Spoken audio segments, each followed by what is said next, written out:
There is a belief, as ancient as humanity itself, that our destinies are connected by invisible threads that traverse time, space, and life itself. In Japan, this thread is red, the Akai Ito, which unites souls predestined to meet. In ancient Greece, the Moirai wove the threads of human life, determining birth, existence, and death. But there is a tradition, deeply rooted in the red earth of West Africa, that understands destiny in a radically different way. Among the Yoruba, people of millennial wisdom, the thread of destiny is not woven by distant gods, nor tied without our consent. It is chosen, consciously, before we are even born. And this thread has a name: Ori. The word Ori means head in Yoruba, but its meaning transcends the physical, reaching the deepest dimensions of consciousness, identity, and spiritual purpose. Ori is the divine essence that inhabits each human being. It is the guardian of destiny, the architect of the journey, the beacon that illuminates even in the darkest nights of existence. According to Yoruba cosmology, before each soul incarnates in Aye, the land of the living, it passes through Orun, the spiritual plane, where before the orishas and under the wisdom of Orunmila, the guardian of divine knowledge, it chooses its Ori, its destiny, its path. But here is the mystery. At birth, we forget this choice. Life then becomes a journey of rediscovery, a process of remembering who we really are and why we are here. The invisible thread of Ori guides us, even when we think we are lost, even when deviations seem to take us away from the path. Because every stumble, every fall, every victory is part of the trajectory we ourselves designed before birth. The Yoruba developed Ifa, one of the most sophisticated wisdom systems of humanity, to interpret this thread, to reveal the knots, the curves, the intertwinings of destiny, through the Babalawos, the priests of Ifa, and the 256 Odus, sacred paths of knowledge. It is possible to consult destiny, understand challenges, and realign life with the original purpose of Ori. This is not just a documentary about African religion. It is a deep investigation into the nature of human destiny, about freedom, about the responsibility we carry for our own lives. It is a journey into the mysteries of Ifa, from birth to death, revealing how an ancestral culture understood universal truths about existence, choice, and transformation. Prepare to discover that the thread of destiny does not bind us, it frees us, that Ori is not divine imposition, but the deepest voice of who we really are, and that true power is not in fleeing from destiny, but in remembering why we chose it. Welcome to the mystery of Ori, where each soul is, at the same time, weaver and woven, creator and creation, in the infinite loom of existence. In the beginning, there was only Olodumare, the supreme being, the source of all existence, the incomprehensible creator whose essence permeates all that is, was, and will be. Olodumare has no form, has no gender, has no limits that the human mind can comprehend. He is the beginning, the middle, and the end, the cosmic consciousness that decided, for reasons that transcend our understanding, to create. And from this primordial will, Orun was born, the spiritual plane, the sky, the dimension where the orishas dwell, the ancestors, and all the invisible forces that govern reality. Orun is not a physical place. It is a state of existence, a vibrational frequency where matter has not yet condensed, where everything is possibility, potential, pure energy awaiting manifestation. But Olodumare desired more. He desired creation to unfold, that energy become form, that the invisible become visible. And thus, through Obatala, the orisha of creation, Aye was born, the earth, the material world, the stage where souls would come to dance their journeys. Obatala received the sacred mission to shape the earth, to create mountains, valleys, rivers, and finally, human beings. But creation is not perfect. And Yoruba myths teach us this with brutal honesty. Obatala, in a moment of distraction, drank palm wine while molding the first humans, and therefore some were born with physical imperfections. The Yoruba then learned that even the gods make mistakes. That imperfection is part of the fabric of existence, and that no soul is diminished by its differences. Each orisha then received its domain, its sphere of influence in the loom of creation. Shango, fire and justice. Yemanja, waters and motherhood. Ogun, iron and war. Oshosi, forests and abundance. Oshun, rivers and love. Oya, winds and transformations. Each natural force, each aspect of human experience received a divine guardian.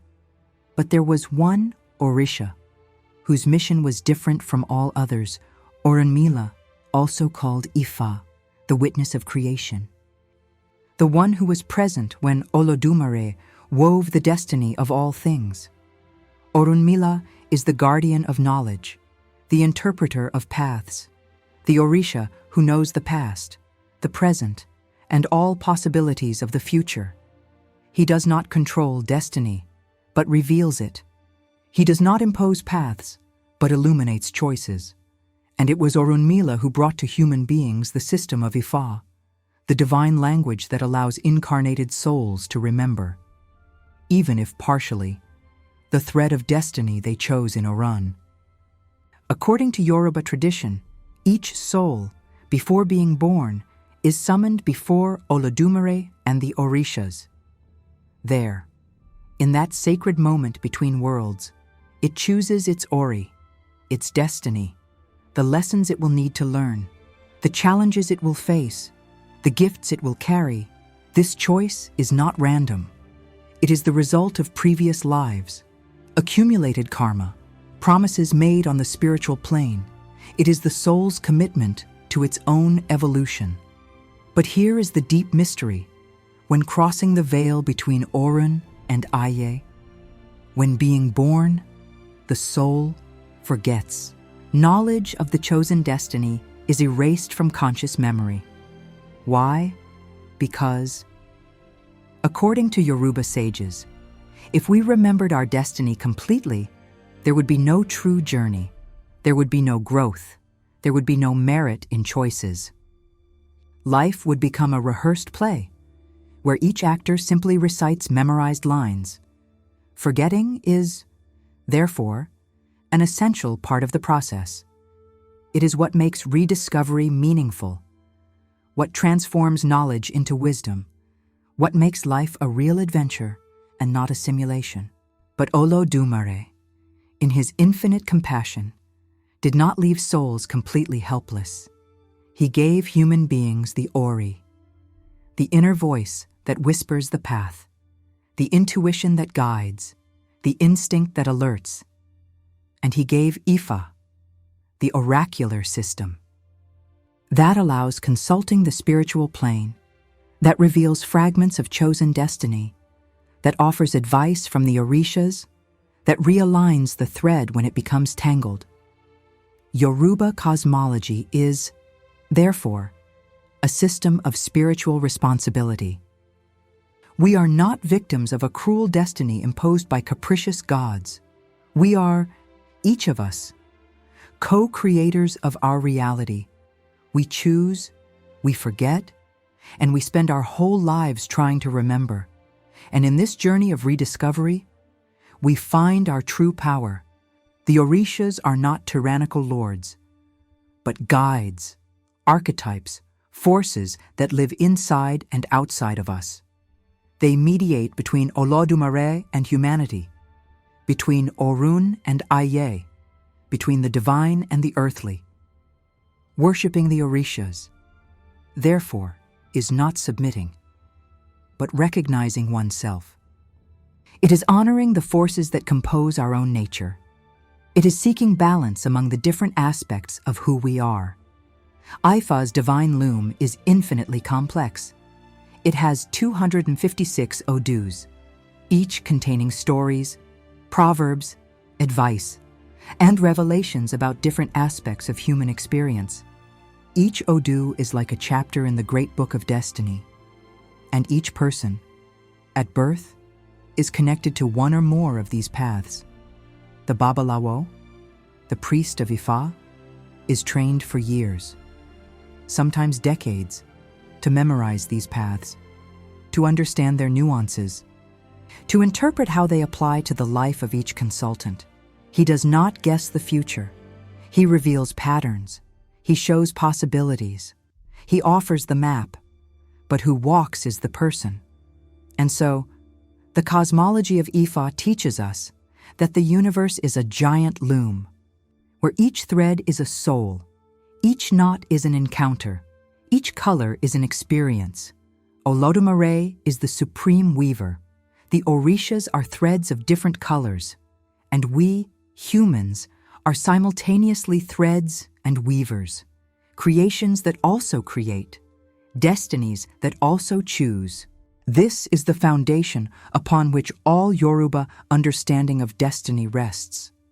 There is no fatalism here, no resignation. There is, yes, a deep respect for the complexity of existence, for the interconnection of all things, and for the responsibility each soul carries for its own journey. Ori is not a prison, it is a beacon, and Ifa is not a sentence, it is a compass. Together, they form the most sophisticated system of spiritual self-knowledge ever developed in Africa, and perhaps in the world. Of all the concepts in Yoruba spirituality, none is more central, more profound, and more powerful than Ori. The word, in its simplest translation, means head. But reducing Ori to physical anatomy is like confusing the ocean with a drop of water. Ori is, in fact, the spiritual essence that inhabits the head, the divine consciousness that governs an individual's entire existence, the true self that transcends body, mind, and even life itself. Yoruba sages teach that before even the orishas, before even any external force, there is Ori.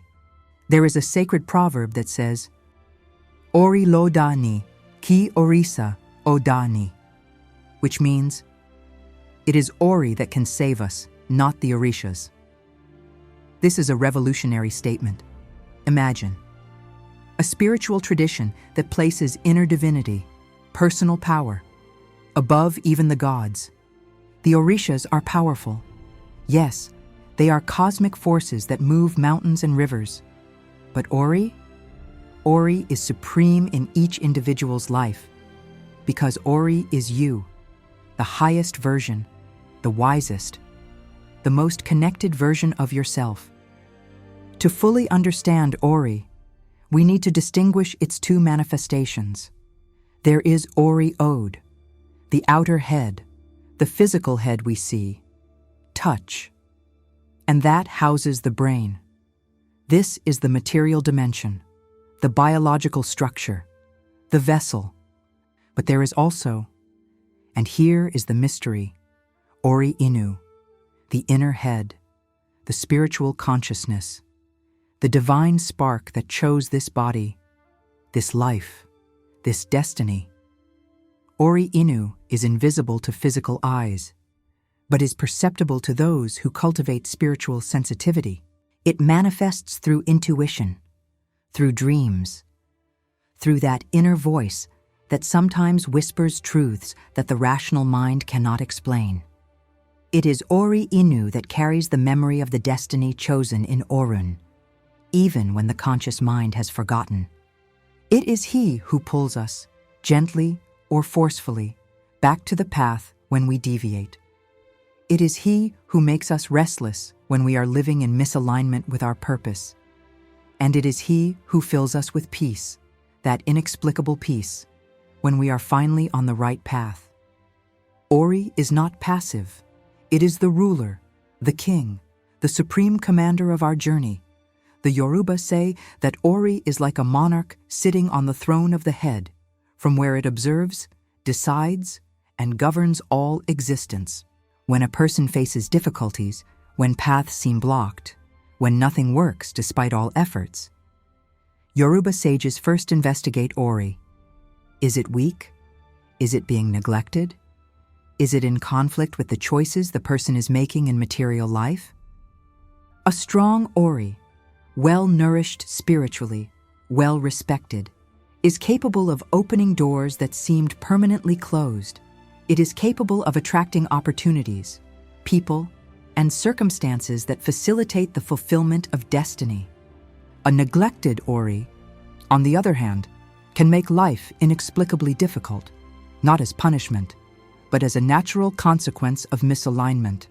Therefore, in Yoruba tradition, there is a specific cult to Ori. It is not worship in the Western sense, but recognition, honor, spiritual nourishment. Periodically, people offer Bori, the ritual of strengthening Ori. Bori literally means feeding the head. During this ritual, sacred foods are placed on the physical head, symbolizing the nourishment of Ori Inu, coconut, for example, which represents freshness and purification. White dove, which symbolizes peace and spiritual connection. Ori, shea butter, which in the Yoruba language has the same name as the inner divinity, not by chance. Each element of Bori has deep symbolic meaning, and the ritual is not mere superstition, but a conscious act of reconnection with one's own essence. It is a moment of pause, of reflection, of remembering who we really are beyond social masks, beyond the roles we play, beyond the temporary identities we construct. Ori also manifests through character, temperament, the natural inclinations of each person. There are people whose Ori inclines them toward leadership, others toward healing, others toward the arts, others toward knowledge. These are not mere psychological preferences, according to the Yoruba, but reflections of chosen destiny, of the spiritual mission the soul assumed before birth. Forcing oneself against the nature of one's own Ori, trying to be who we are not, living the life someone else expects of us instead of the life our Ori chose. This is one of the greatest sources of human suffering. It is like trying to make a mango tree produce oranges. One can spend an entire life trying, and the result will only be frustration. But when a person discovers, accepts, and lives according to their Ori, life flows. It does not mean it will be easy. Ori may have chosen immense challenges, but there will be meaning. There will be purpose. There will be that deep feeling of being in the right place, doing the right thing, even in storms. The Yoruba also teach that each person's Ori is unique. There are no two identical Oris, just as there are no two identical fingerprints. Each soul is a singular expression of the divine. Each destiny is a unique melody in the cosmic symphony. Therefore, comparing oneself with others is spiritually unwise. Your Ori chose your path. Another person's Ori chose hers. Each journey has its own beauty, its own challenges, its own rewards. There is still a powerful aspect of Ori, which is its capacity to intercede. When all doors seem closed, when the orishas seem silent, when life becomes unbearably difficult, it is to one's own Ori that one should turn first. It is the supreme advocate, the one who can plead our cause before Olodumare, the one who can modify aspects of destiny when necessary. But, and here is a crucial teaching, Ori only acts with strength when it is recognized, respected, and nourished. A neglected Ori is like a deposed king, still has the title, but has lost power.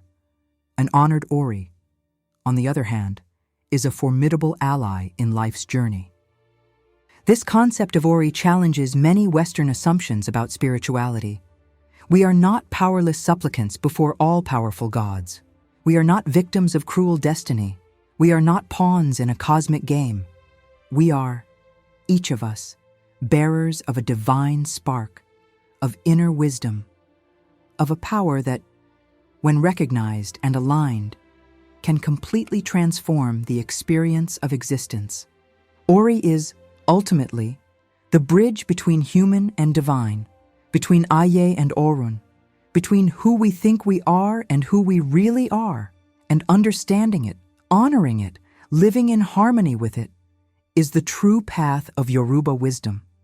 There is a story, ancient and profound, that the Yoruba tell about the most crucial moment of existence, that instant between worlds, when the soul, still in Orun, prepares to incarnate in Aye. It is the story of Ajala, the molder of heads, and it is perhaps one of the most revealing narratives about the nature of human destiny. Ajala lives in Orun, in a celestial workshop where he molds the oris, the spiritual heads that each soul will carry on its earthly journey. But Ajala, and this is fascinating, is not a perfect being. He is forgetful, sometimes irresponsible, frequently indebted. His workshop is full of oris of different qualities. Some are well-made, carefully molded, strong and bright. These are oris that will bring fortune, success, smoother paths. Others are poorly made, cracked, fragile. These are oris that will bring challenges, trials, rocky paths, and there are still those that are in intermediate condition, neither perfect nor completely broken. When a soul is about to be born, it is sent to Ajala's workshop to choose its Ori. And here is the central mystery. The choice belongs to the soul itself. Ajala does not impose. He only presents the options. But, and this is crucial, the soul at that moment cannot completely see the quality of each Ori. Some are covered with dust. Others are on dark shelves. The workshop is chaotic. The choice, therefore, involves a certain dose of mystery, of intuition, and yes, even of luck. Or is there no such thing as luck, and each soul is attracted exactly to the Ori it needs for its evolution? Yoruba sages leave this question open, purposely. What they affirm with certainty, however, is that each soul chooses. No one imposes a destiny, neither Olodumare, nor the orishas, nor Ajala. The responsibility, and also the power, falls on the soul itself. But why would a soul choose a difficult Ori? Why would someone, on the spiritual plane, consciously opt for a life of challenges, suffering, struggle? The Yoruba answer is profound, because some souls need to learn certain lessons, develop certain qualities, pay certain spiritual debts from previous existences. A difficult Ori is not punishment. It is an instrument of growth. It is the choice of a courageous soul that prefers to evolve quickly through intense challenges instead of stagnating in a comfortable but spiritually sterile life. There are also old souls that have already lived many lives, that have already learned basic lessons, and that now choose specific missions in the world. These may choose Oris that will place them in positions of leadership, of teaching, of healing. And with these missions come responsibilities, and often, sacrifices. The concept of prenatal choice of destiny is not exclusive to the Yoruba. We find echoes of it in various spiritual traditions, from Tibetan Buddhism to certain branches of Western spiritualism. But the Yoruba version has a brutal honesty, a refusal to romanticize the process. Ajala's workshop is not a gleaming palace.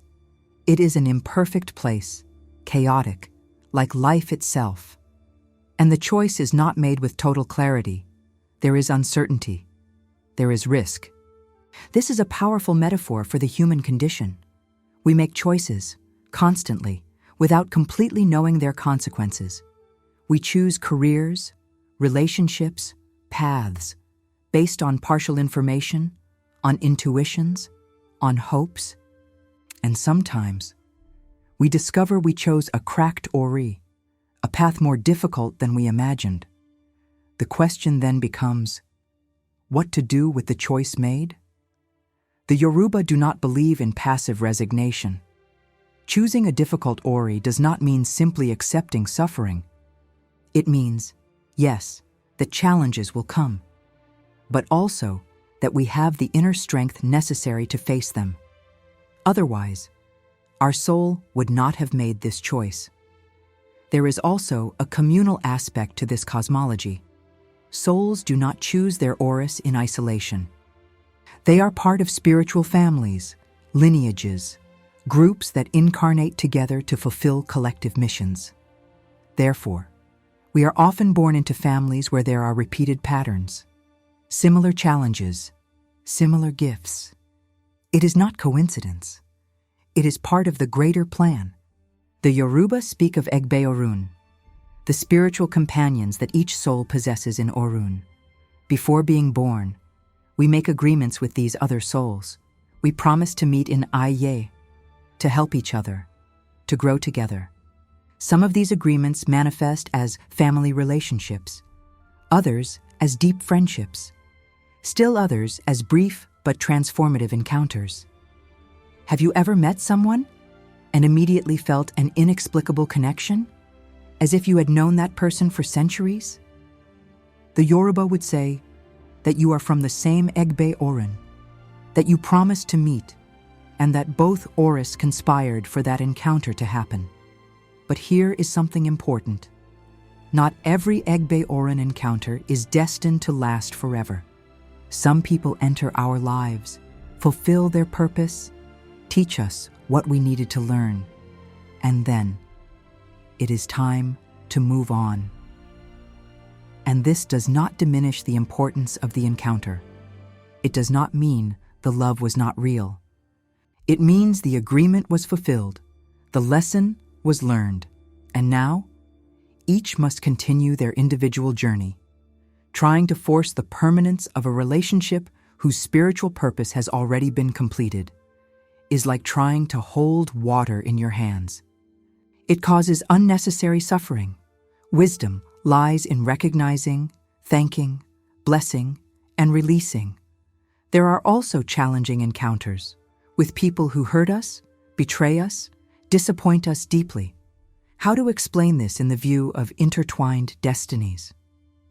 The Yoruba are not afraid of hard truths. Sometimes, we choose to experience betrayal because our soul needs to learn about boundaries, about discernment, about forgiveness. Sometimes, the person who betrays us is part of our Egbe Orun and accepted to play that difficult role to teach us something essential. This does not justify betrayal. It does not remove the traitor's responsibility. It does not mean we should accept abuse, but it offers a perspective that can transform victimization into learning, resentment into growth, hurt into wisdom. And then there are the ancestors, another level of intertwined threads. In Yoruba cosmology, the dead are not really dead. They transitioned from Aye to Orun, but continue connected to the lineage, to the family, to the descendants, well-cultivated ancestors, those who lived lives of good character, who died in peace, become guardians and guides of the living. They intercede with the orishas, they offer protection, they inspire wise decisions. But this requires that they be remembered, honored, respected. Therefore, in Yoruba traditions and their diasporas, there is the cult of ancestors, not worship in the sense of treating them as gods, but recognition, gratitude, maintenance of connection. Simple offerings, fresh water, foods they appreciated in life, prayers, invocation of their names, telling their stories to younger generations. All this keeps the thread alive, keeps the connection between worlds. And the ancestors, in return, continue weaving with us, subtly influencing, opening paths, warning about dangers. There are people who completely break with their roots, who reject family, who forget the ancestors. And often, they experience a feeling of emptiness, of lack of foundation, of being adrift, like a tree without roots. It may even survive for a while, but never truly flourishes, reconnecting with ancestors, even when the relationship with the living family is difficult, can be deeply healing. Because ancestors represent something greater than specific individuals. They represent continuity, lineage, the river of life that flows through generations. You are a wave in this river. You came from somewhere. You are going somewhere. And recognizing this is finding your place in the great narrative. But intertwined threads are not only personal, familial, or ancestral. There are also collective connections, communities, peoples, nations. The Yoruba have a strong sense of collective identity, not in the sense of erasing individualities, but of recognizing that the individual only exists fully within the community. There is a proverb, "Eniyan lasso mi," which means, "People are my clothes." In other words, I am dressed, protected, defined by the relationships I maintain. Alone, I am naked, vulnerable, incomplete. This is a striking contrast with the extreme individualism of certain Western cultures, where absolute independence is idolized. The Yoruba see interdependence not as weakness, but as the very nature of reality. No one becomes fully human alone. We need others to mirror us, to challenge us, to love us, to teach us who we are. And this interdependence has deep spiritual implications. When a person suffers, the entire community is affected. When someone triumphs, everyone rises. Individual oris are intertwined in the collective ori. Therefore, in many Yoruba traditions, certain important decisions are not made individually. They are discussed with family, with elders, sometimes with the entire community. Not because the individual does not have the right to choose, but because the choice will affect many, and collective wisdom, the perspective of many oris, can illuminate aspects that one ori alone does not see. This may seem, to Western mentalities, like a limitation of individual freedom. But the Yoruba would ask, freedom for what? To isolate oneself? To make decisions that hurt oneself and others? True freedom, they would say, is not doing what you want.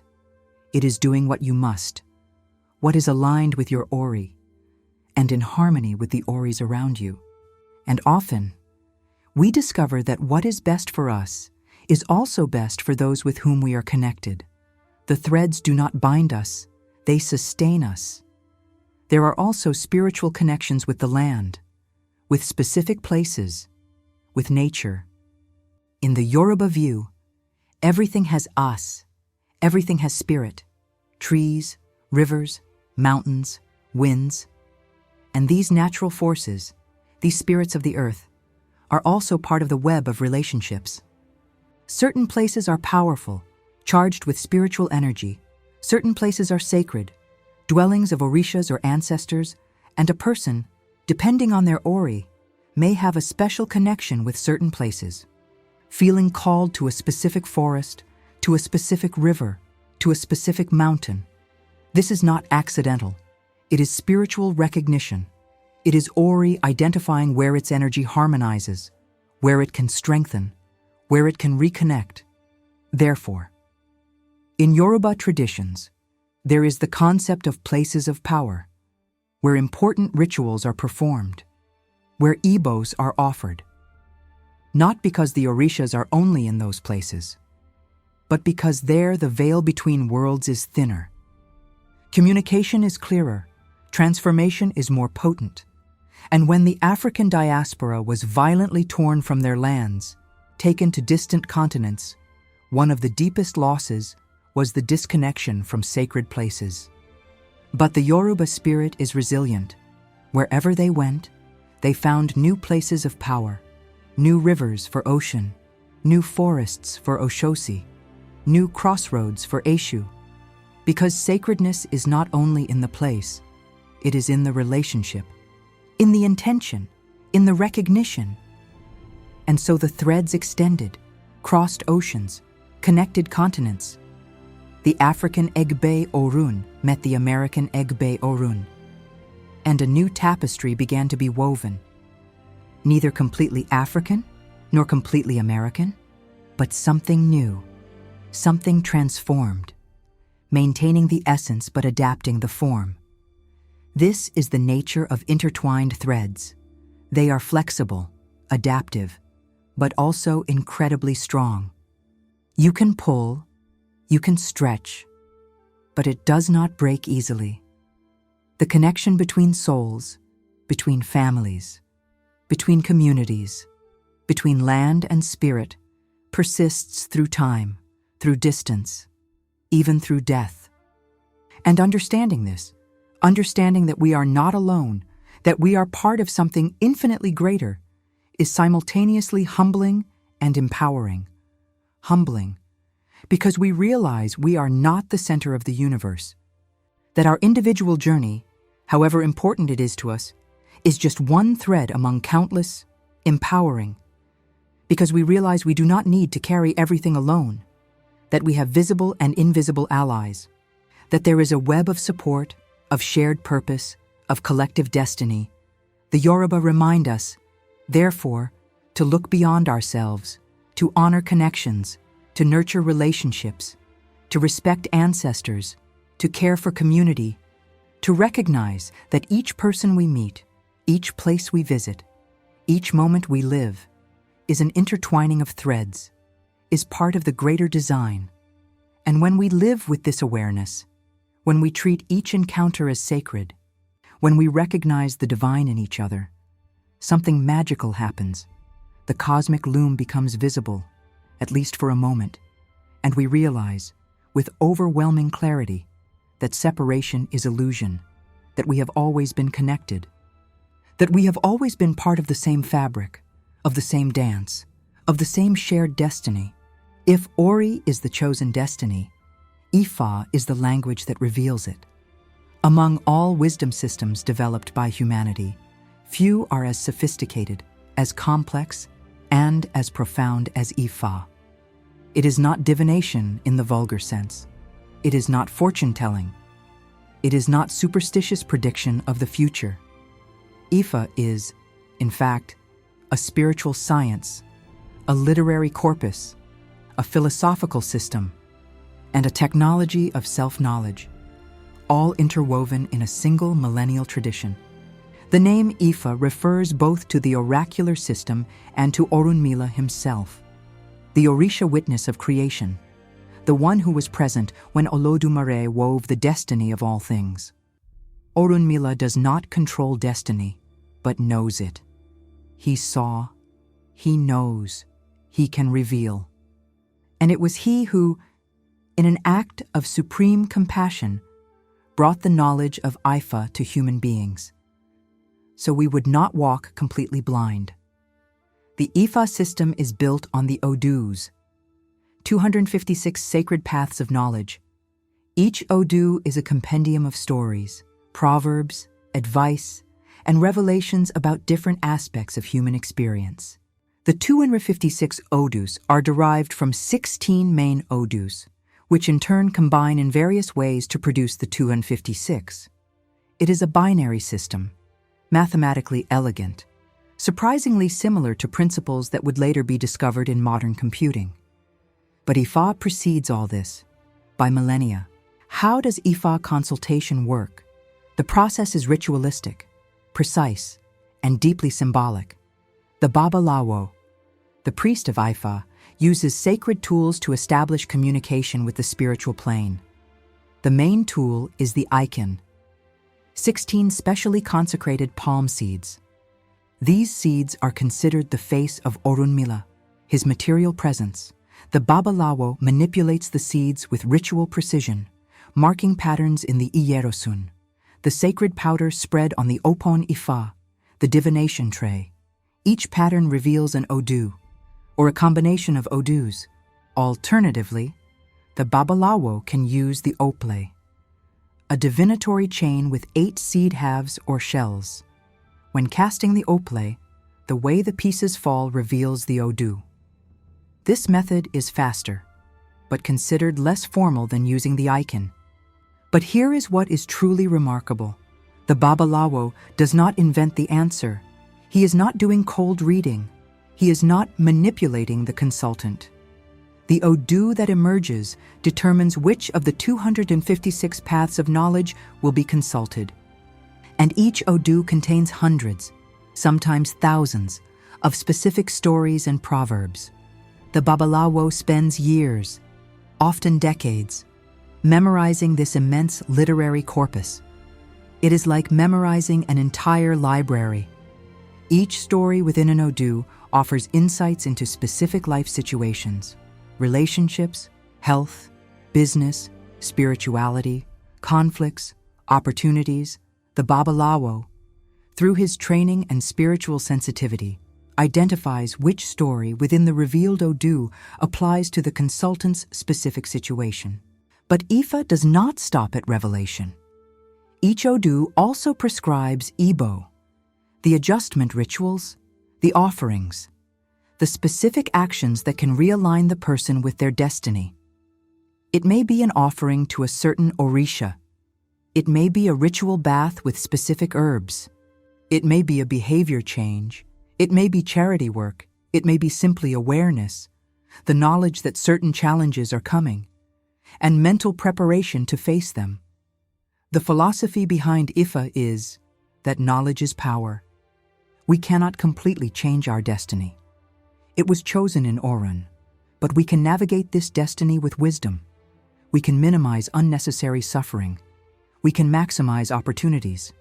We can make adjustments that make the journey smoother. It is like navigating a river, the general course of the river, where it comes from and where it goes, that is determined by geography, by destiny. But the skilled navigator can choose where to row, when to rest, how to avoid rocks, how to take advantage of currents. Ifa offers the map of this river. The 256 Odus cover, literally, all possibilities of human experience. There are Odus that speak of birth and death, of love and betrayal, of wealth and poverty, of war and peace, of illness and healing, of wisdom and ignorance.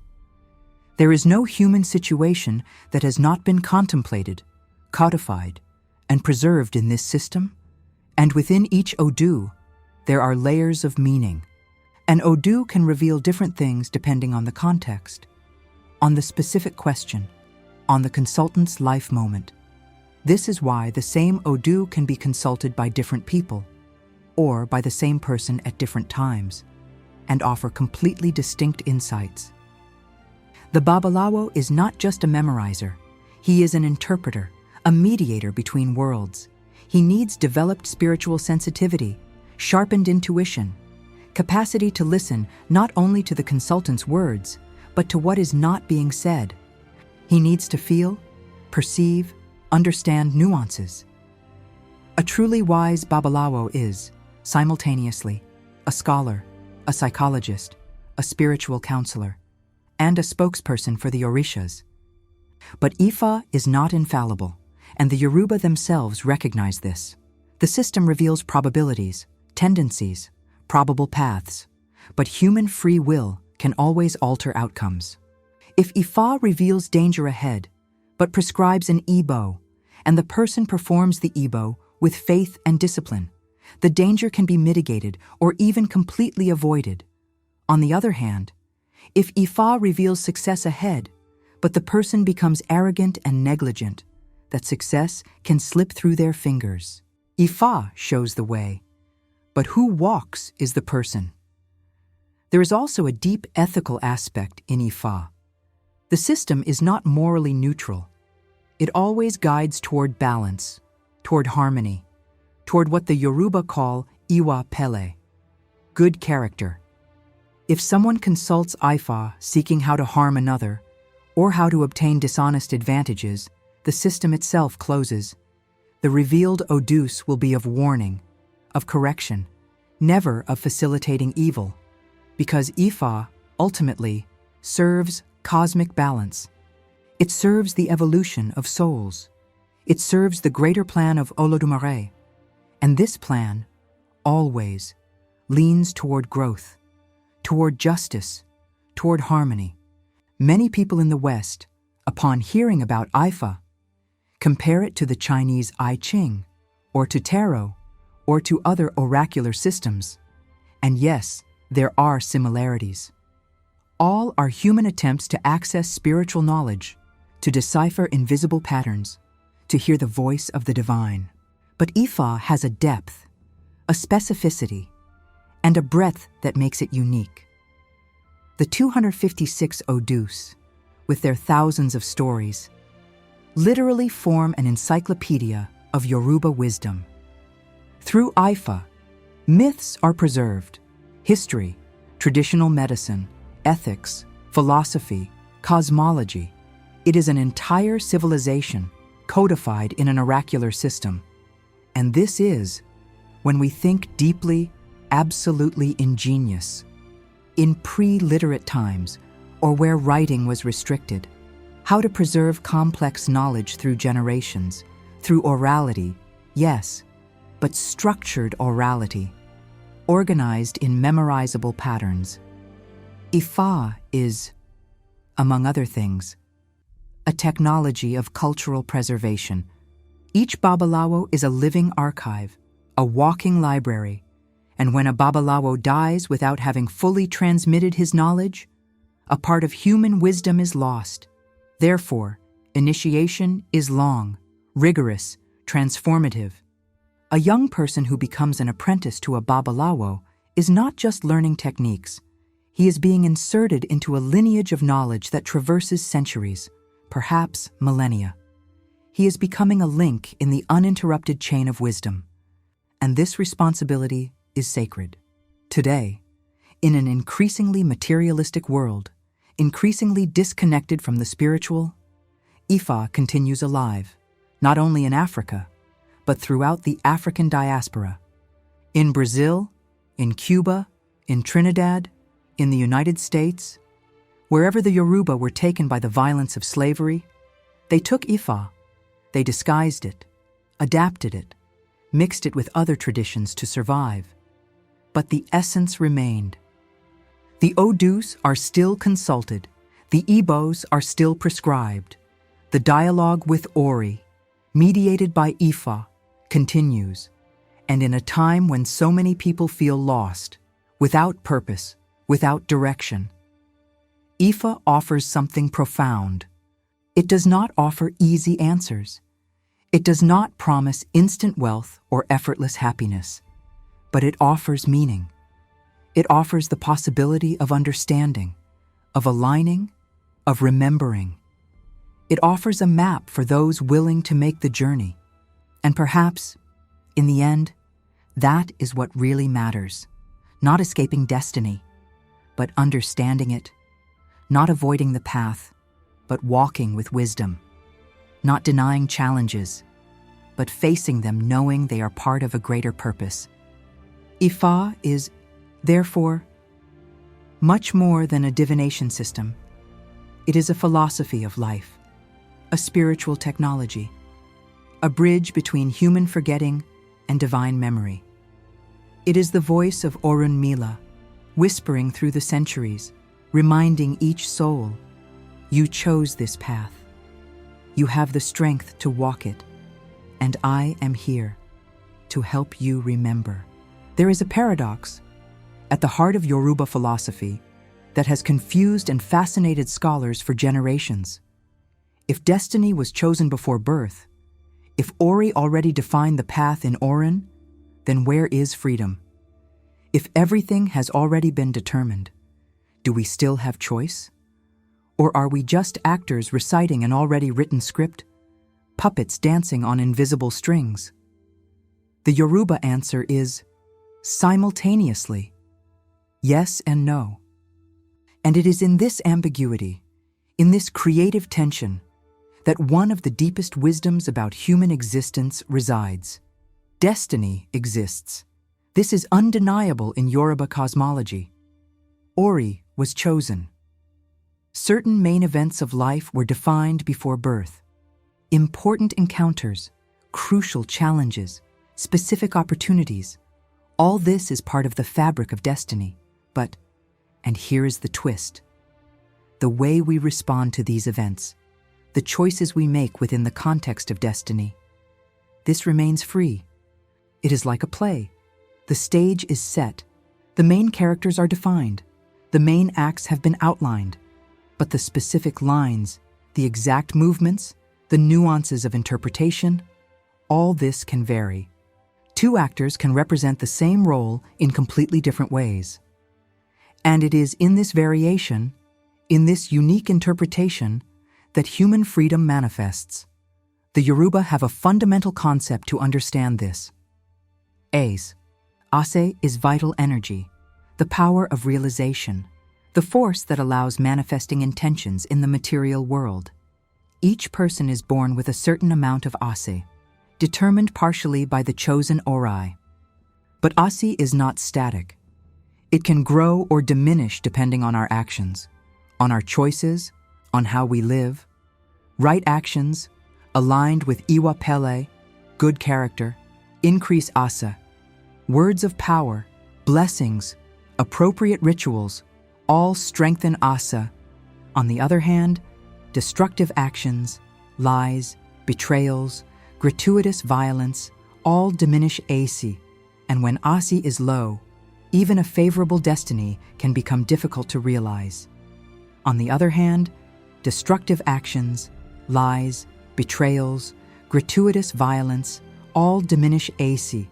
And when Asi is low, even a favorable destiny can become difficult to realize.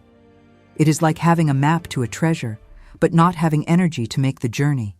The map exists, the treasure is there, but you cannot reach it, Ase. Therefore, is the meeting point between destiny and freedom. Destiny determines what is possible. Ace determines what we manage to accomplish within these possibilities.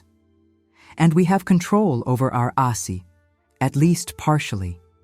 This is a radically different view from fatalism. In pure fatalism, everything is determined, and our actions make no difference.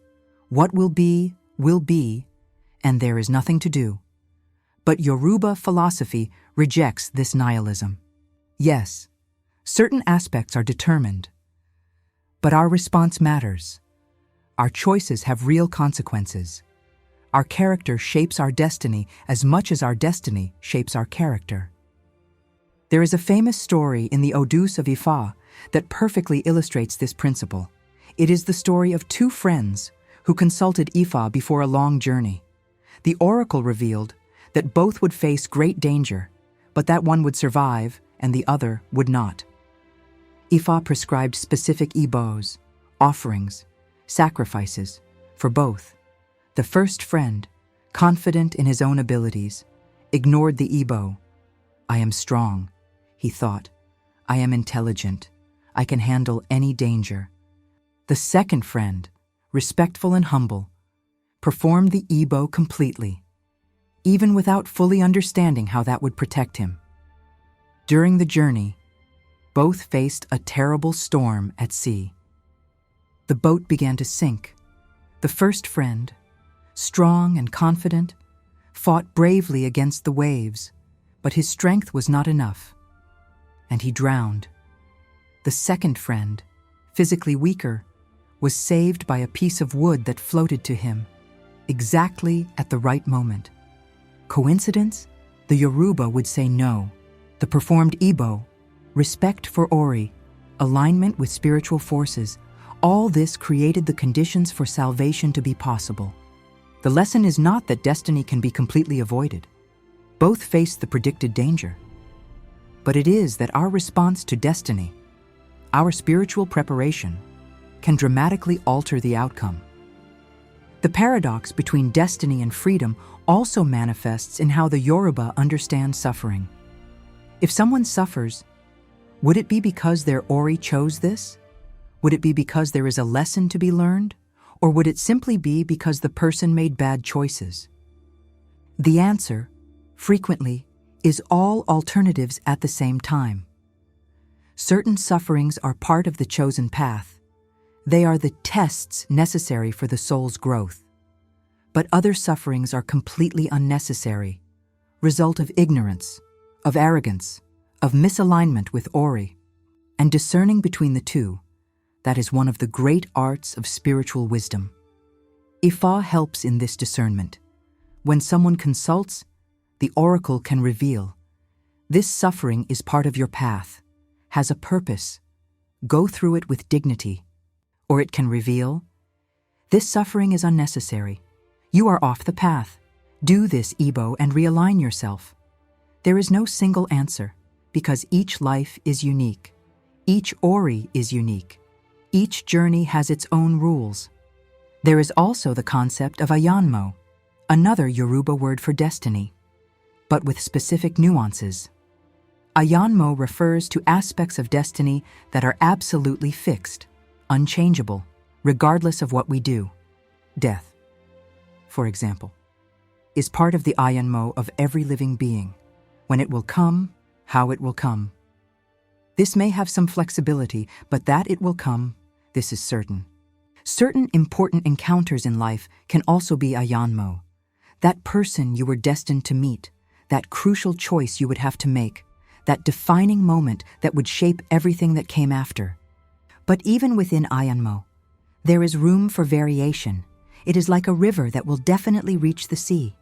The final destination is fixed, but the exact path, how many curves it will make, which banks it will touch, this can vary.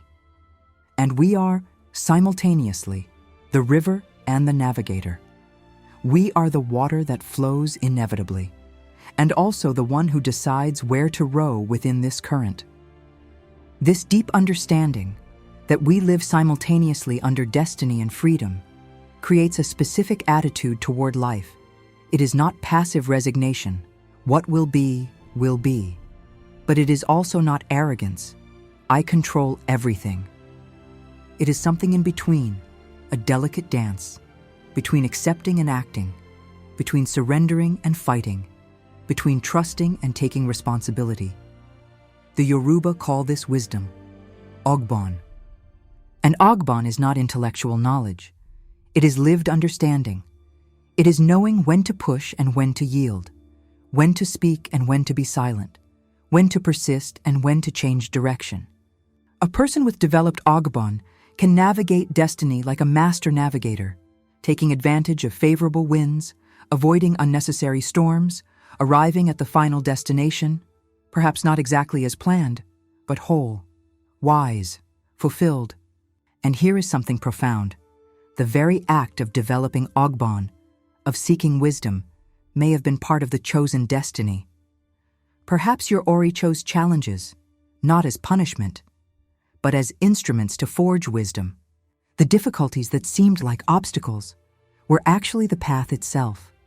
The suffering that seemed meaningless was the most effective teacher. The loss that seemed like destruction was liberation in disguise. But we only realize this, in retrospect, after crossing, after surviving, after integrating the lessons.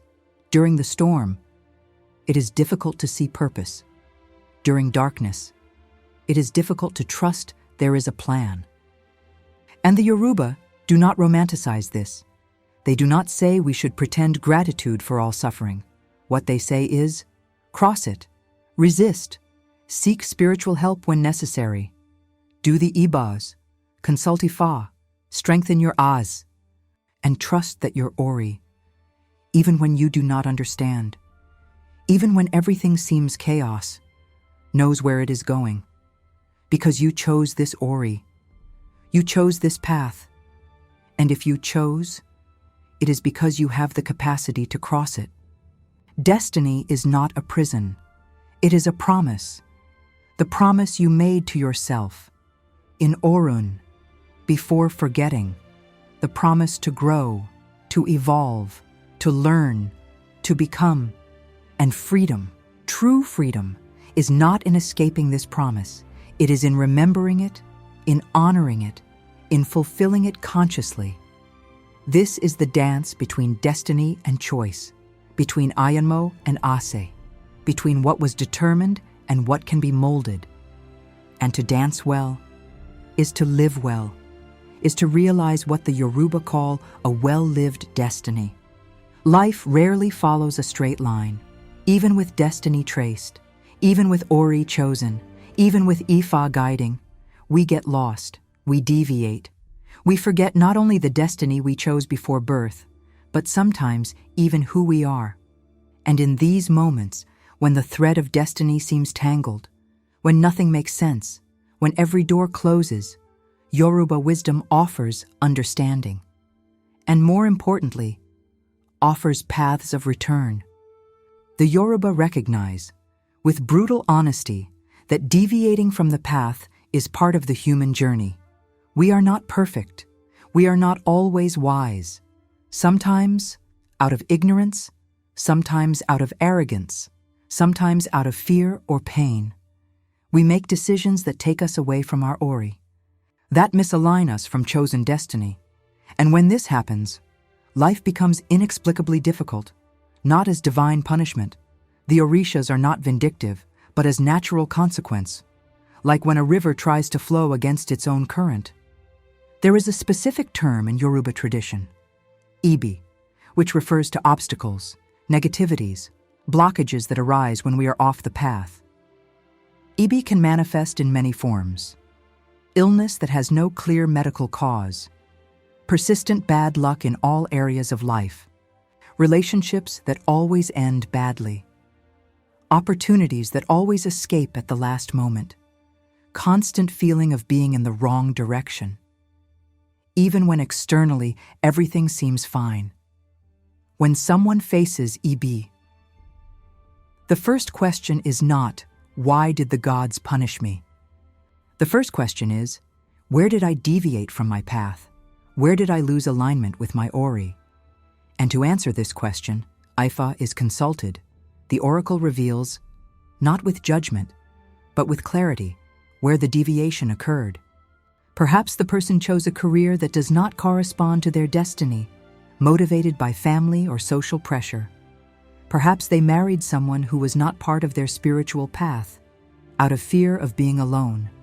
Perhaps they abandoned a natural gift, a true vocation, for something more practical or safe. Perhaps they betrayed fundamental values of their own character to obtain material advantages. The deviation may have been subtle, almost imperceptible at first, like a ship that changes course by just 1 degree. After days of navigation, it is completely lost. But Ori knows, always knows, and begins to send signals. First gentle, an inner restlessness, disturbing dreams, persistent intuitions that something is wrong. If these signals are ignored, they intensify. Restlessness becomes anxiety, dreams become nightmares, intuition becomes despair. And finally, if still the person does not listen, come the crises, sudden illness, unexpected loss, the collapse that forces a stop, a rethinking, an awakening. The Yoruba do not see these crises as bad luck. They see them as interventions from Ori itself, desperately trying to bring us back to the path. It is like a navigation system that, realizing you are going in the completely opposite direction, creates obstacles to force you to stop and recalculate the route. But here is what is truly compassionate in this view. It is never too late to return. No matter how far you have deviated, no matter how many years were lost in the wrong direction, The path back is always available, and this is where the concept of Igbo comes in, which we already mentioned, but which we can now explore with more depth. Igbo is often translated as sacrifice, but this translation carries Western connotations that can confuse. Igbo is not about suffering. It is not about self-punishment. Igbo is, in fact, a realignment ritual. It is a symbolic action, sometimes accompanied by material offerings, that signals intention to return to the path, that opens spiritual doors, that restores the flow of Asi. When Ifa prescribes an Igbo, it is offering the map back. It may be an offering to a certain orisha, fruits, flowers, ritual food. It may be specific charity work, helping people in situations similar to yours. It may be a bath with sacred herbs, each plant carrying specific spiritual properties. It may be a fast, not as self-punishment, but as a way to cleanse, purify, create inner space for the new. It may be simply apologizing to someone, repairing caused harm, honoring a broken promise. Igbo is not magic in the superficial sense. It is not like putting coins in a machine and receiving the desired product. It is an act of conscious transformation, a gesture that tells the orishas, one's own ori, and mainly ourselves, I am ready to change. I am willing to do whatever is necessary. I recognize I deviated and choose to return. And this recognition, this humility, is in itself transformative. There are people who perform complex Igbos, expensive offerings, elaborate rituals, but without true inner change, and nothing happens. And there are people who do simple Igbos, but with completely open heart, with true intention of transformation, and their lives change dramatically. Because power is not in the offered objects. It is in the sincerity of intention, in the real willingness to realign. The Yoruba also recognize that some deviations are more serious than others. There are simple mistakes, minor course corrections, that a basic Igbo can solve. But there are also deep deviations, fundamental betrayals of one's own ori, that require more extensive processes of healing and realignment. Sometimes, the return to the path is not instantaneous. It is a journey in itself. A person may have deviated for decades, built an entire life in the wrong direction. Returning does not necessarily mean destroying everything, but it means, frequently, profound transformations, changes that frighten, choices that challenge, painful goodbyes, but necessary. And here the Yoruba offer no false comfort. They do not say it will be easy. They say it will be difficult, but possible and worth it. Because living misaligned with one's own ori, even in material comfort, is a slow death of the soul. And living aligned, even with challenges, is being truly alive. There is a profound story in the Odus about someone who was completely lost, who betrayed all their values, who sank into addictions and destructive behaviors. When finally consulting Ifa, in desperation, the oracle revealed a difficult Igbo. He would have to ask forgiveness from all the people he had hurt. He would have to abandon everything he had built dishonestly. He would have to spend a period in isolation and reflection. The man questioned, "All this? Why?" And the Babalawo responded, "Because your ori is buried under layers of lies, of false identities, of choices that were not yours. Igbo is not punishment. It is excavation. We are digging to refine who you really are." The man did the Igbo, and it was, as predicted, extremely difficult. He lost status, lost money, lost people he thought were friends, but slowly, something began to emerge, a clarity he had not felt in years, a peace he had forgotten was possible, a feeling of being, finally, returning home, not to a physical place, but to himself. This is the power of reunion with Ori. It is not about recovering what was lost externally. It is about recovering oneself. And when this happens, when a person returns to alignment with their true destiny, something remarkable occurs.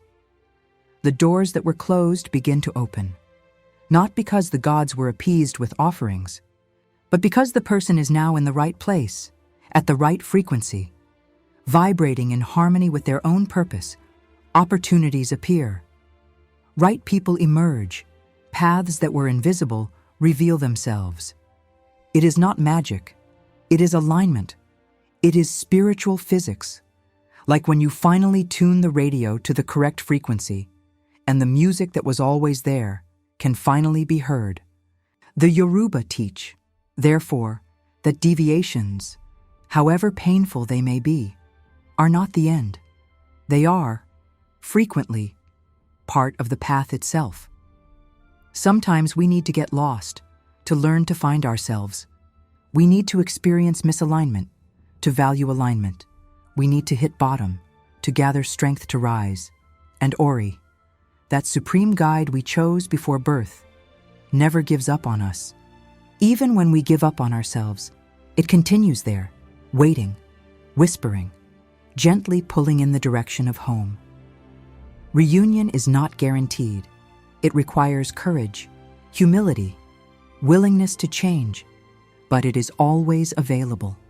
And when it happens, when we finally return to the path we chose in Orin, there is a deep recognition, like ancient memory resurfacing. Ah, yes, it was this. It always was this. How could I forget? And then, finally, the true journey begins. No thread exists in isolation.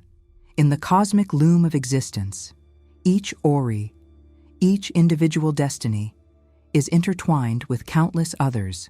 We are, all of us, part of an infinitely complex tapestry, where each movement of one thread affects the threads around it.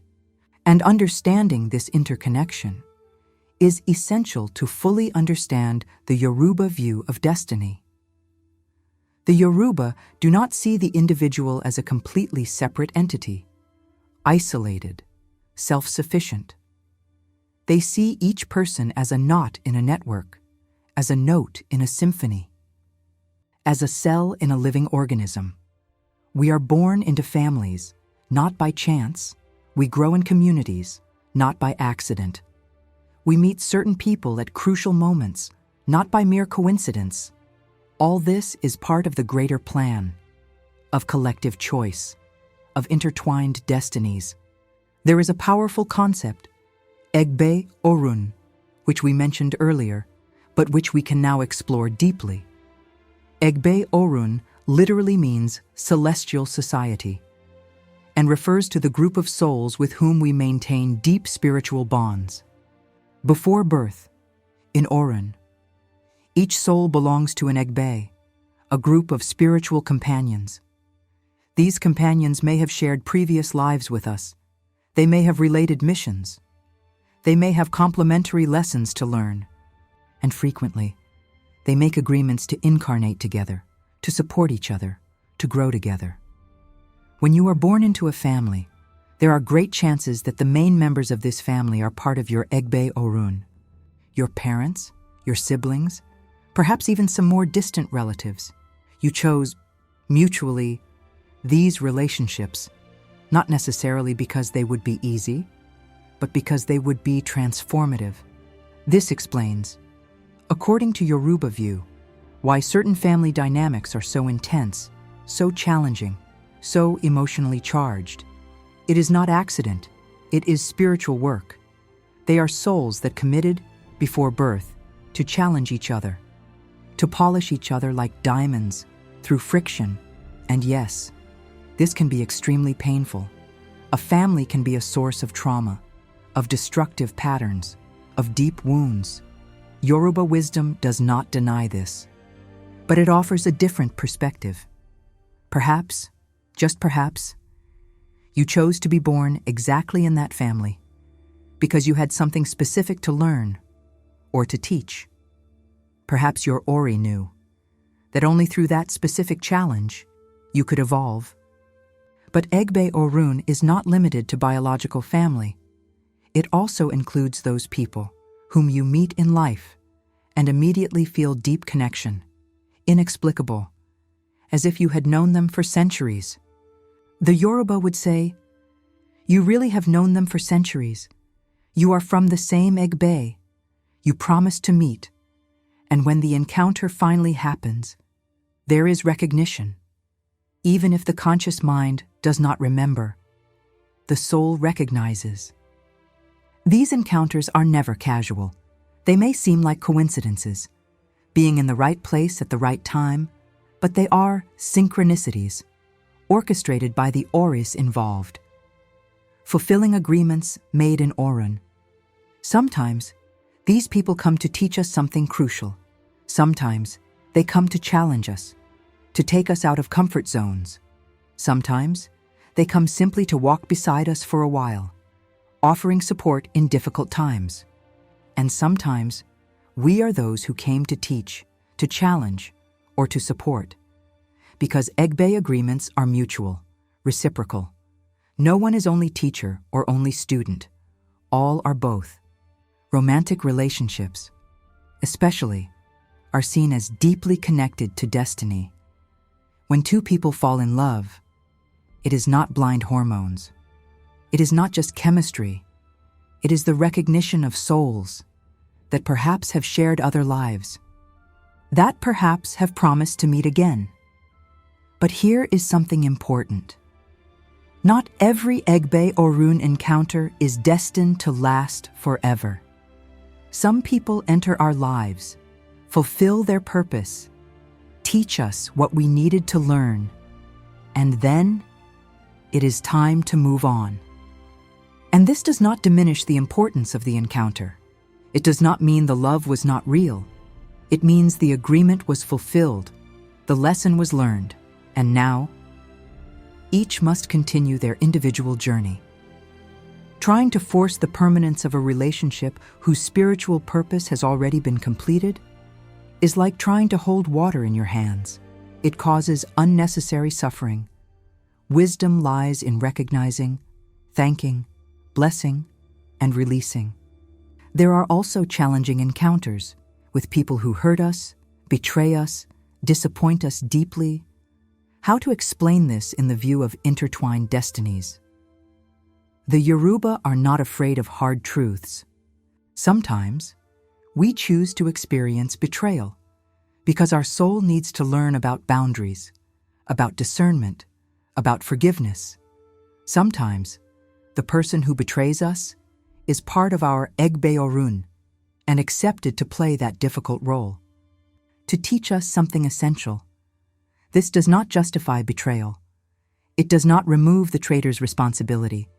It does not mean we should accept abuse, but it offers a perspective that can transform victimization into learning, resentment into growth, hurt into wisdom. And then there are the ancestors, another level of intertwined threads. In Yoruba cosmology, the dead are not really dead.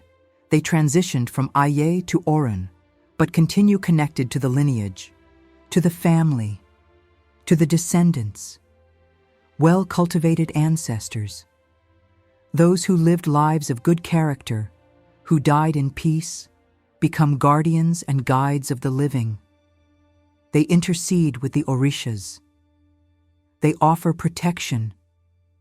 They inspire wise decisions, but this requires that they be remembered, honored, respected. Therefore, in Yoruba traditions and their diasporas, there is the cult of ancestors.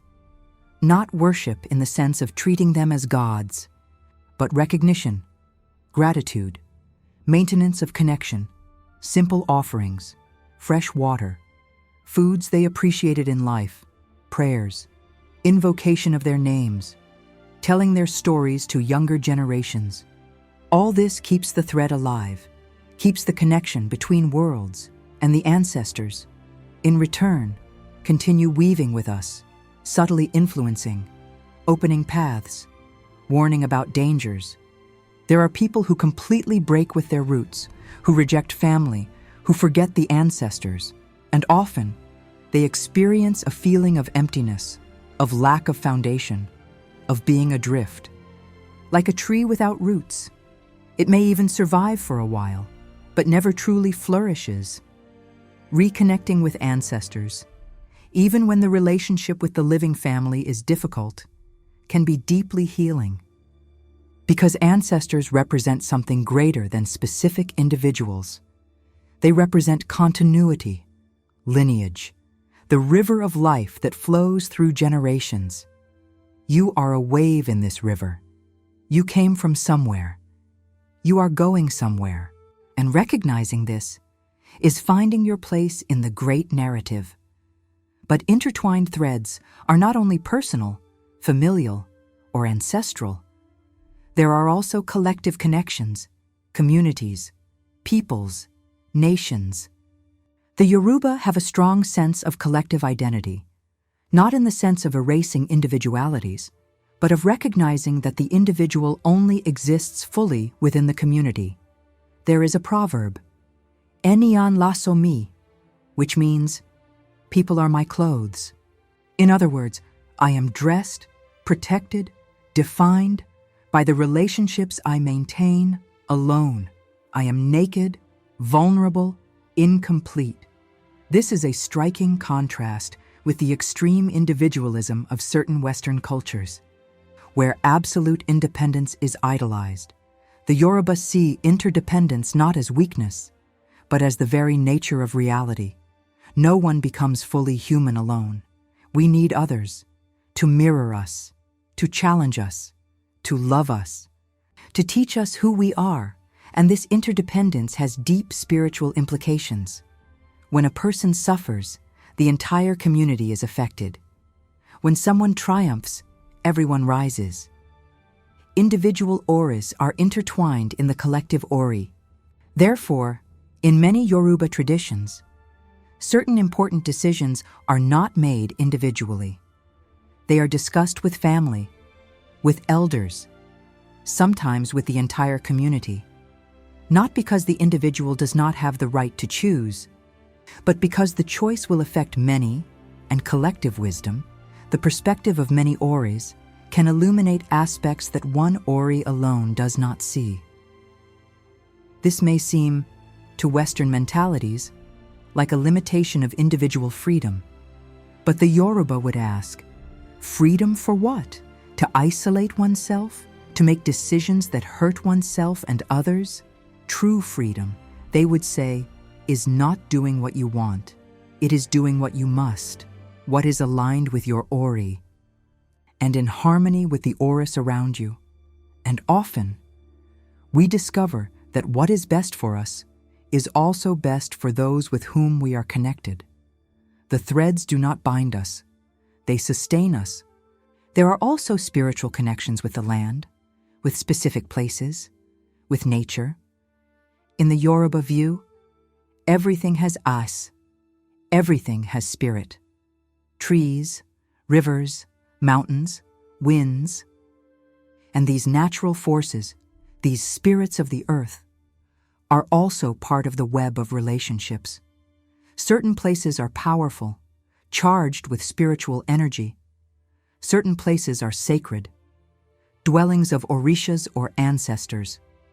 And a person, depending on their ori, may have a special connection with certain places, feeling called to a specific forest, to a specific river, to a specific mountain. This is not accidental. It is spiritual recognition. It is ori identifying where its energy harmonizes, where it can strengthen, where it can reconnect.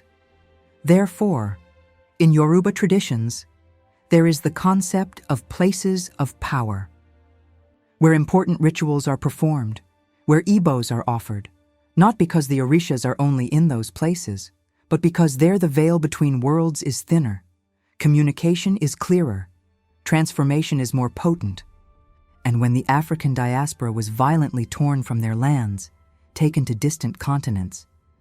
One of the deepest losses was the disconnection from sacred places. But the Yoruba spirit is resilient. Wherever they went, they found new places of power, new rivers for ocean, new forests for Oshosi, new crossroads for Eshu.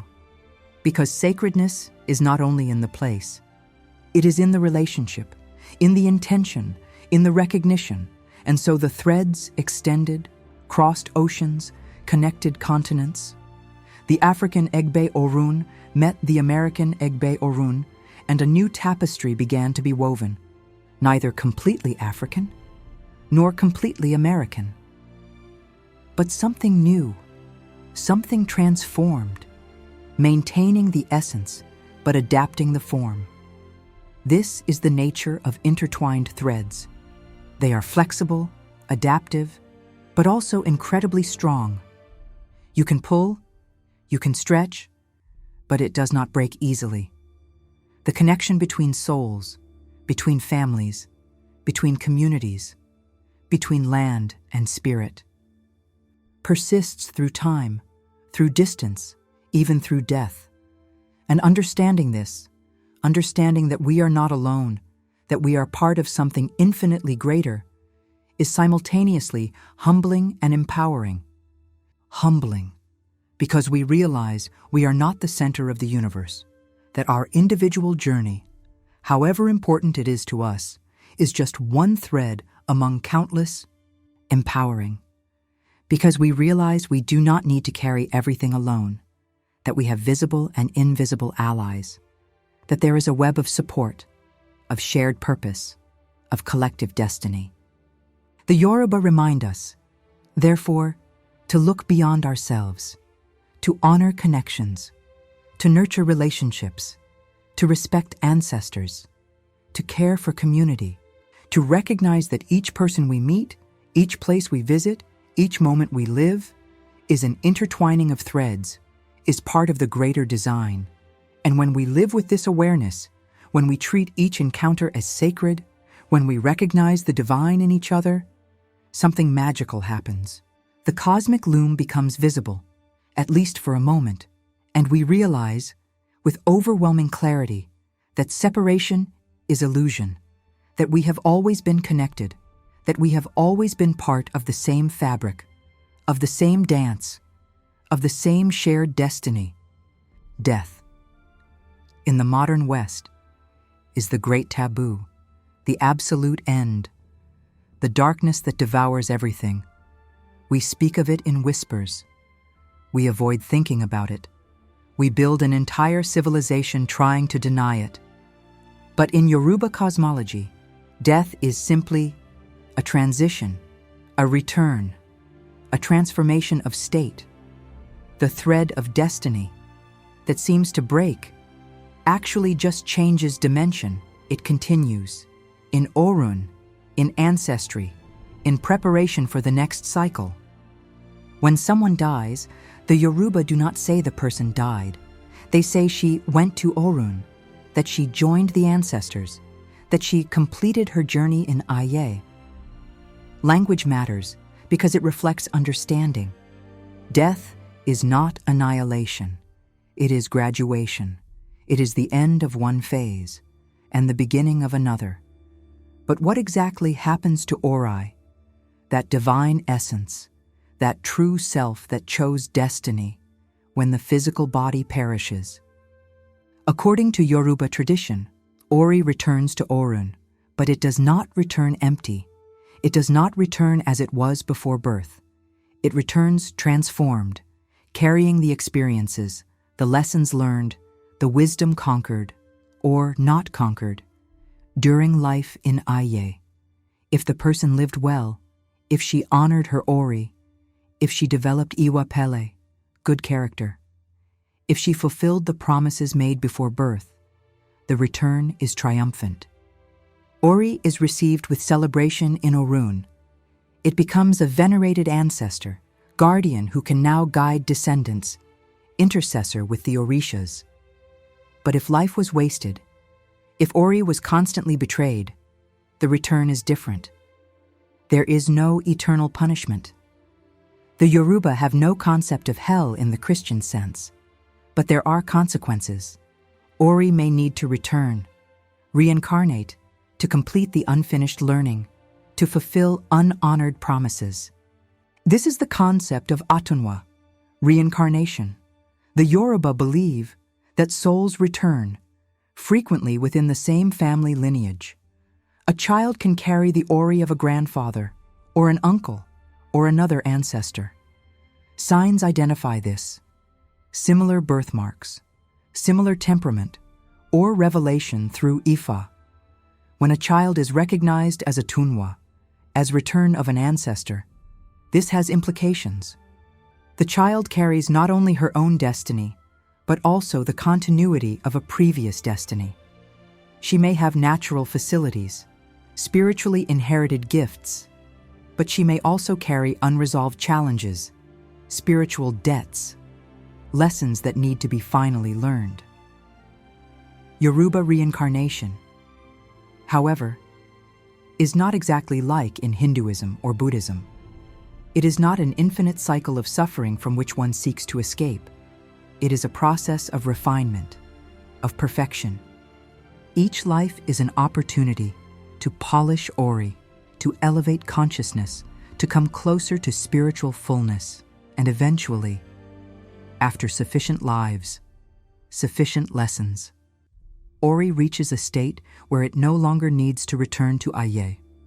It can remain in Orun, as an elevated ancestor, as a spiritual guide, or even merge completely with Olodumare, return to the source. But even for those who do not reincarnate, existence continues in Orun. Ancestors are not passive. They are not dusty memories. They participate, they observe, they influence. The boundary between Orun and Aye, between the living and the dead, is porous. Ancestors can manifest in dreams, sending messages, warnings, advice. They can influence events, subtly, opening doors, creating synchronicities. They can even, in special circumstances, manifest through mediums, during specific rituals. But for this communication to be possible, for the relationship between living and ancestors to remain strong, cult is necessary, remembrance, honor. Forgotten ancestors, not honored, become restless, sometimes even problematic. They can send signals through disturbing dreams, through inexplicable difficulties in the family, as a way of saying, "Remember us. Do not abandon us in forgetfulness." And when the family responds, when it performs appropriate rituals, when it offers the souls of the dead what they need, harmony is restored.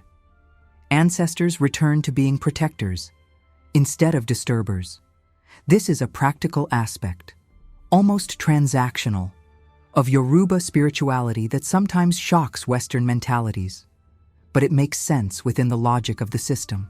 If death is just a change of state, not annihilation, then the dead have needs, desires, preferences.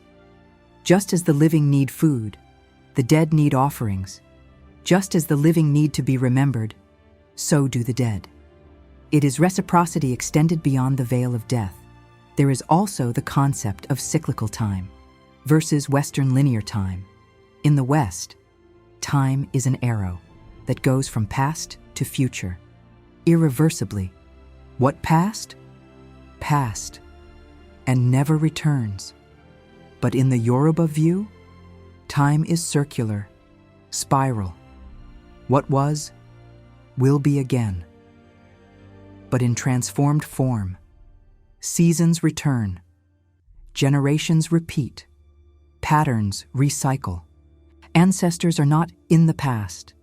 They are in Orun, which exists simultaneous to Aye, only at different frequency. Past, present, and future coexist. And those with developed spiritual sensitivity can access this non-linearity, can see beyond sequential time.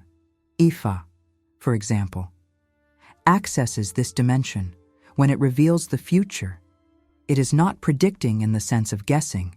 It is accessing the pattern, the code, the timeless structure of destiny.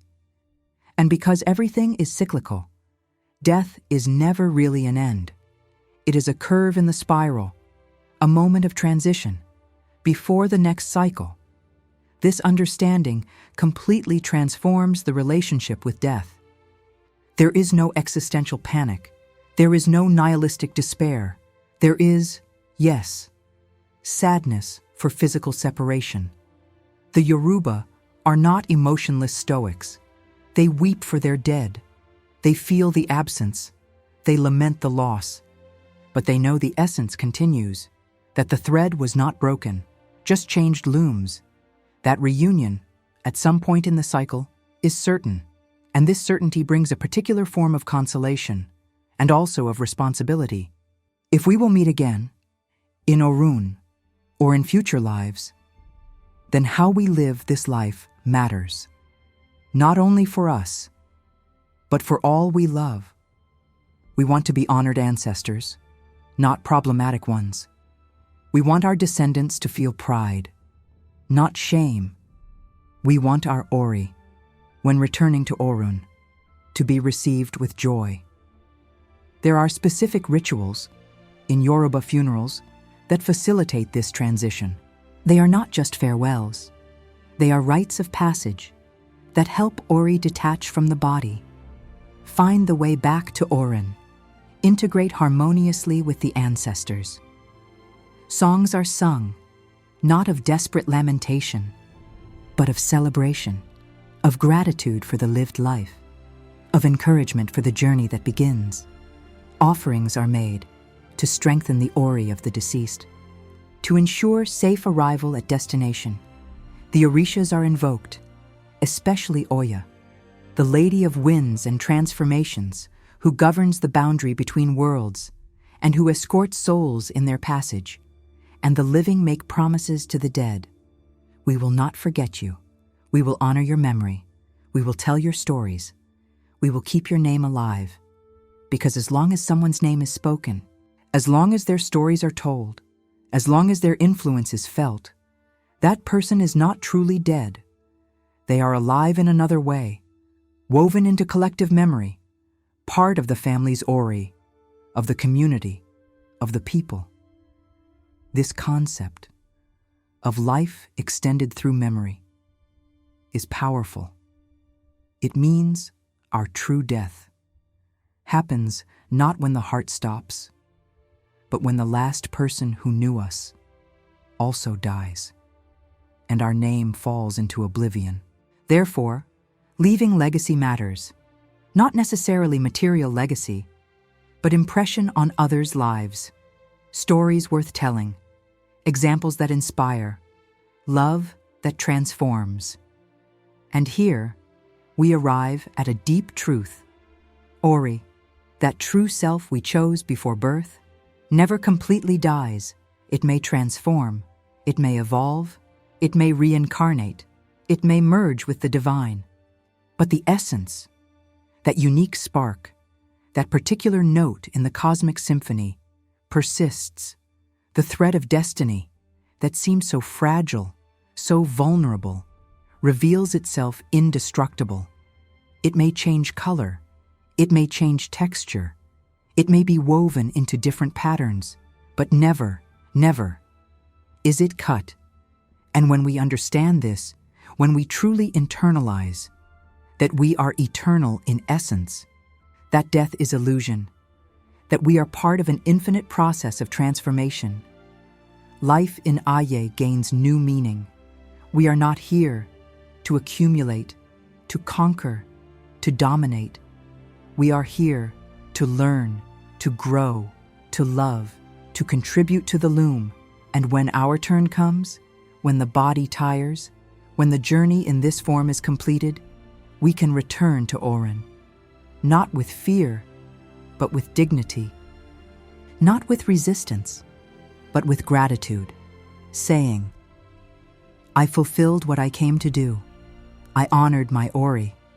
I kept my thread interwoven with love and purpose. And now, I return home, knowing this is not the end, but just the turning of the page in the infinite book of existence. And so, we reach the end of this journey. But as the Yoruba teach us, no end is truly final. It is just transformation, preparation for a new beginning. We crossed the mysteries of Ori, from the choice in Orin to the return after death, and we discovered something extraordinary. Yoruba wisdom about destiny, developed over millennia in the ancestral lands of West Africa, is not just cultural history. It is not just ethnic religion. It is a mirror reflecting universal truths about the human condition. The concept that we choose our destiny before birth may seem strange at first, but reflect. How many times have you felt deeply that you were in the right place, doing the right thing, even when it was difficult? How many times have you felt with inexplicable restlessness that you were in the wrong place, living the wrong life, even when everything seemed fine externally? This inner voice, this internal compass, is what the Yoruba call Ori. And recognizing its existence, honoring its wisdom, living in alignment with it, perhaps is the most direct path to a life of meaning and purpose. Ifa teaches us that we are not helpless. We are not hopelessly lost. There are maps, there are guides, there is a knowledge system that can help us remember who we are, why we are here, and where we are going. We do not need to blindly accept the Yoruba version. Each culture, each spiritual tradition developed its own languages, its own symbols, for the same fundamental truths. What matters is not the name we give, Ori, soul, higher self, consciousness. What matters is the recognition that there is something in us, deeper than ego, wiser than mind, more enduring than body. And that connecting with this something is the most important work of a human life. The tension between destiny and freedom that we explored is also not exclusive to the Yoruba. It is the paradox at the heart of all conscious existence. Are we free, or is everything determined? The answer, as the Yoruba demonstrate, is both.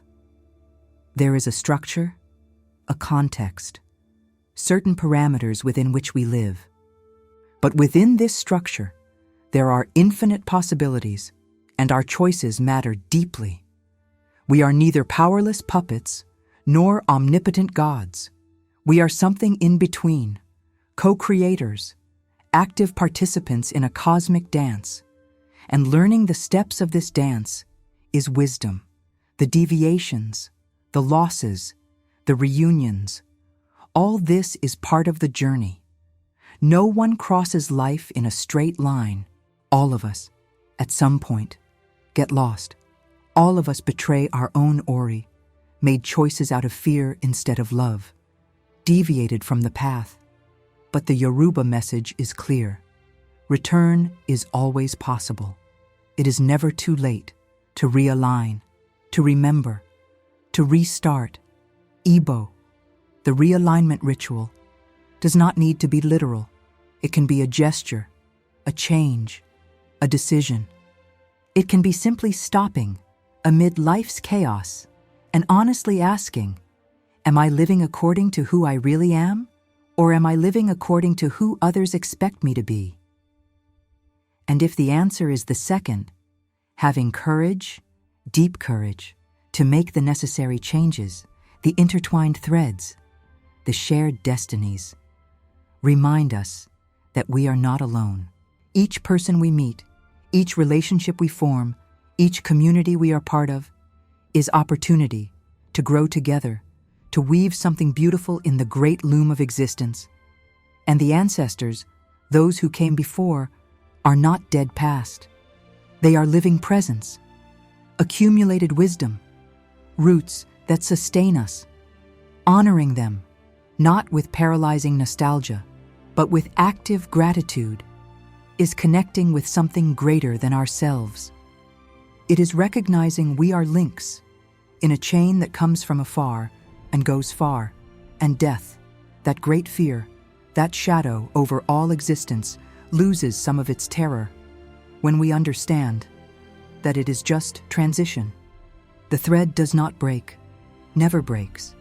It just changes form, dimension, expression. And those we love, those we lost, did not disappear into the void. They changed address, from Aye to Orun, but the connection persists, if we choose to keep it alive. In the end, what Yoruba wisdom of Ori offers us is something precious, something that modernity often steals from us, meaning not easy answers, not instant happiness, not guaranteed wealth, but deep meaning, the understanding that there is purpose, even when we do not see it clearly, that there is order, even in apparent chaos, that there is a thread weaving through everything, connecting everything, giving sense to everything, and that this thread, this destiny, this Ori is not something external, imposed from outside. It is within. It always was. We are it, the truest version, the deepest, the wisest of ourselves. The journey, therefore, is not finding something lost out there. It is remembering something forgotten in here. It is awakening, recognizing, becoming. It is honoring the promise we made to ourselves before birth, when we chose this Ori, this path, this life. The Yoruba have a final concept that encapsulates everything. Ori ni iba, Ori ni ogaba. Ori deserves respect. Ori does not accept disrespect. In other words, honor yourself, respect your essence, live according to who you really are. Do not betray your own spirit for any reason, for any material gain, for any external approval, because in the end, in the return to Orun, it is with your own Ori that you will have to meet. And the only question that will matter will be, did I live with integrity? Did I honor who I am? Did I fulfill what I came to do? If the answer is yes, everything else is detail. If the answer is no, no external success compensates. This is the final lesson, the supreme wisdom that crosses all complexities, all rituals, all philosophies.